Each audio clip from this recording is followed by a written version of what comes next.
Hello there, my name is Thomas O'Regan, and over the last 3.5 years, me and my wife have built an 11 property portfolio. Today, what I wanted to speak about is financial discipline. It's something that people don't actually talk about very often. I guess something I could compare it to that a lot of people talk about and a lot of people understand is health and fitness discipline. So if you're someone that's very healthy, you're very disciplined with your health and you're very disciplined with your fitness, you might go to the gym every single day and do your workout no matter what. You might also eat and choose not to eat or choose to eat certain foods, and you're very disciplined with that. And it's very hard and it's a discipline. So the same thing can be said for financial discipline. Financial discipline, um, it's something that no matter how much money you get, no matter how far you get, it never really gets easier. Like it's just a constant thing that you need to maintain, preserve, and carry forward with you.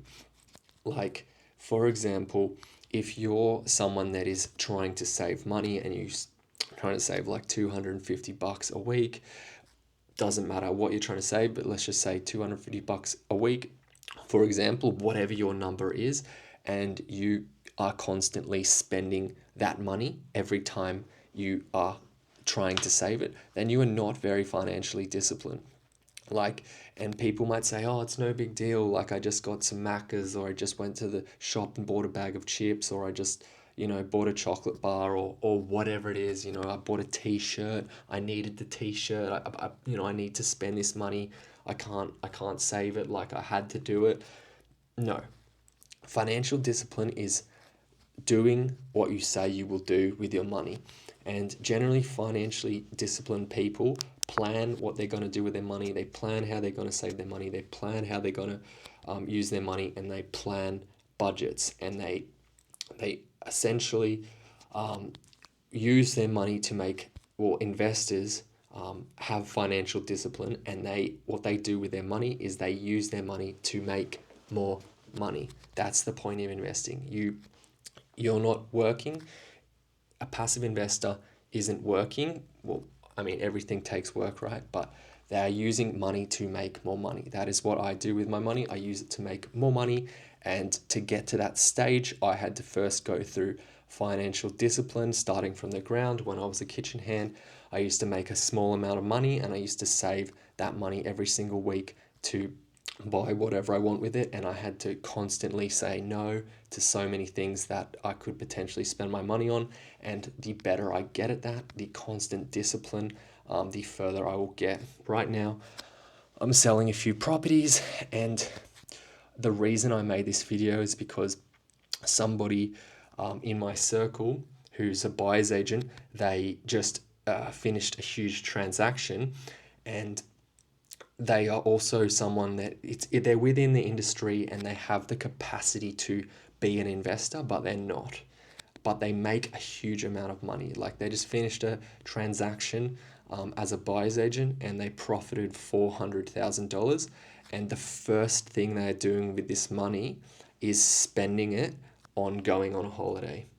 Now, for me, the first thing I do when I make money is I plan how to invest it. I plan how to make that money make more money. And then if there's any little bit left over, or, I have planned to use a small portion for something else, I will do that. But first and foremost, when I make a big capital gain, or make a big profit or whatever with my money, I first put financial discipline in my mind, and I choose to use that money to make me more money, and that's what makes me a property investor. So yeah, as I'm saying, this person that made a huge, like, completed a huge transaction as a buyer's agent. The transaction was a $20 million transaction, and their fee for facilitating that transaction was $400,000. This person doesn't have any property whatsoever, but they've been in the industry for 20 years, and from this profit, they could obviously buy a commercial property, but they won't because they're not financially disciplined. What they're doing with that money is going on a holiday. So It's kind of harsh. It feels kind of harsh, but the reality is if you want to become an investor, you have to understand how to be financially disciplined. You have to understand how to not be tempted to spend your money on luxuries before you choose to invest it. If you want to be financially disciplined, choose being financially disciplined and then choose luxuries after that. My name's Thomas O'Regan, and just subscribe or hit me up in the comments if you have anything interesting you want to say or anything you want me to talk about. And if you don't mind, if you like these sort of content, definitely subscribe to my channel. See you guys. Bye.